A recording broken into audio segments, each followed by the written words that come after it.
Hi friends, ఇవాళ topic వచ్చేసి attorney general of India మరియు అడ్వకేట్ జనరల్.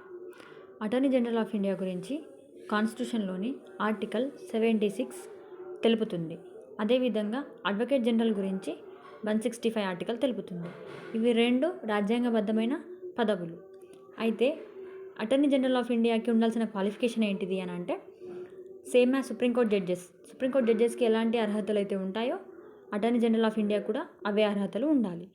అదేవిధంగా అడ్వకేట్ జనరల్కి వచ్చేసరికంటే హైకోర్టు జడ్జెస్కి ఎలాంటి క్వాలిఫికేషన్ ఉంటుందో అలాంటి క్వాలిఫికేషనే అడ్వకేట్ జనరల్కి ఉండాలి. అపాయింట్మెంట్: అటార్నీ జనరల్ ఆఫ్ ఇండియాని ప్రెసిడెంట్ ఆఫ్ ఇండియా అపాయింట్ చేస్తారు. అడ్వకేట్ జనరల్ని గవర్నర్ అపాయింట్ చేస్తారు. వీరికి ఓత్ ఉండదు. అదేవిధంగా tenure: attorney general of India tenure అనేది కాన్స్టిట్యూషన్లో ఎక్కడ మెన్షన్ చేయబడలేదు. కానీ వీరు ప్రెసిడెంట్ ఆఫ్ ఇండియా సంతృప్తి మేరకు కొనసాగుతారు. అదేవిధంగా అడ్వకేట్ జనరల్ పదవీ కాలం కూడా రాజ్యాంగంలో ఎక్కడ మెన్షన్ చేయలేదు. వీరు గవర్నర్ యొక్క సంతృప్తి మేరకు పదవిలో కొనసాగుతారు. రిమూవల్: వీరి తొలగింపు ప్రక్రియ కూడా రాజ్యాంగంలో ఎక్కడ మెన్షన్ చేయలేదు. కానీ వీరిని ప్రెసిడెంట్ తొలగించవచ్చు. ఎప్పుడు? మంత్రిమండలి సలహా మేరకు ప్రెసిడెంట్ తొలగిస్తారు. సేమ్ అడ్వకేట్ జనరల్ కూడా ఎక్కడ వారి పదవి తొలగింపు గురించి ఎక్కడ మెన్షన్ చేయలేదు. కానీ మంత్రిమండలి సలహా మేరకు గవర్నర్ కూడా వీరిని తొలగిస్తారు. Salary: attorney general of India salary decided by president of India. Advocate general salary decided by governor. Designation: ఒకవేళ వీరు పదవిని రాజీనామా చేయాలి అనుకున్నప్పుడు వీరి రిజిగ్నేషన్ లెటర్ని ప్రెసిడెంట్ ఆఫ్ ఇండియాకి సమర్పించుకోవాలి. అడ్వకేట్ జనరల్ అయితే గవర్నర్కి సమర్పించుకోవాలి. ఒకవేళ పదవి కాలం అయిపోయి ఉంటే వీరు ప్రైవేట్గా ప్రాక్టీస్ చేసుకోవచ్చు. ఎవరు? అటార్నీ జనరల్ ఆఫ్ ఇండియా ప్రైవేట్గా ప్రాక్టీస్ చేసుకోవచ్చు. అడ్వకేట్ జనరల్ కూడా ప్రైవేట్గా ప్రాక్టీస్ చేసుకోవచ్చు.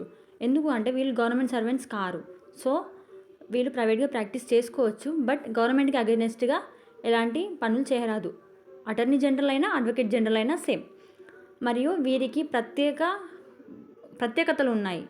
ఏంటిది అంటే, అటార్నీ జనరల్ దేశంలోనే మొట్టమొదటి న్యాయ అధికారి, న్యాయవాది.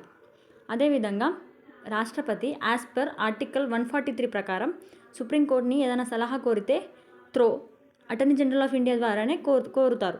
అదేవిధంగా అటార్నీ జనరల్ ఆఫ్ ఇండియాలో ఉన్న ఏ కోర్టుకి వెళ్ళి అయినా వాదించవచ్చు. అదేవిధంగా ప్రభుత్వానికి ముఖ్య న్యాయ సలహాదారుడుగా అయినా ఉంటారు. అదేవిధంగా పార్లమెంట్ సెషన్స్లో యాజ్ పర్ ఆర్టికల్ 88 ప్రకారం ఏదైనా పార్లమెంట్ సెషన్స్లో హాజరవ్వచ్చు, ప్రసంగించవచ్చు, చర్చలో పాల్గొనవచ్చు, కానీ ఓటింగ్ చేయరాదు. అదేవిధంగా అడ్వకేట్ జనరల్ కూడా అసెంబ్లీ సెషన్స్లో పాల్గొనవచ్చు, ప్రసంగించవచ్చు, కానీ ఓటింగ్ చేయరాదు యాజ్ పర్ ఆర్టికల్ 177. అదేవిధంగా అటార్నీ జనరల్కి, అడ్వకేట్ జనరల్కి సభా హక్కులు ఉంటాయి. ఆర్టికల్ 105 ప్రకారం అటార్నీ జనరల్కి, ఆర్టికల్ 194 ప్రకారం అడ్వకేట్ జనరల్కి. మన ఇండియాలో first attorney general Setalvad, present Venkataramani. ఇప్పుడు ప్రజెంట్ మన తెలంగాణలో అడ్వకేట్ జనరల్ సుదర్శన్ రెడ్డి. వీరు జనరల్గా మారొచ్చు. ఎప్పుడు అంటే మంత్రి మండలి చేంజ్ అయినప్పుడు వీరి పదవులు మారిపోతాయి. ఇప్పుడు రీసెంట్గా మన తెలంగాణలో రేవంత్ రెడ్డి గవర్నమెంట్ వచ్చింది కాబట్టి వాళ్ళు కొత్త అడ్వకేట్ జనరల్ని అపాయింట్ చేసుకున్నారు. వారే సుదర్శన్ రెడ్డి. That's it.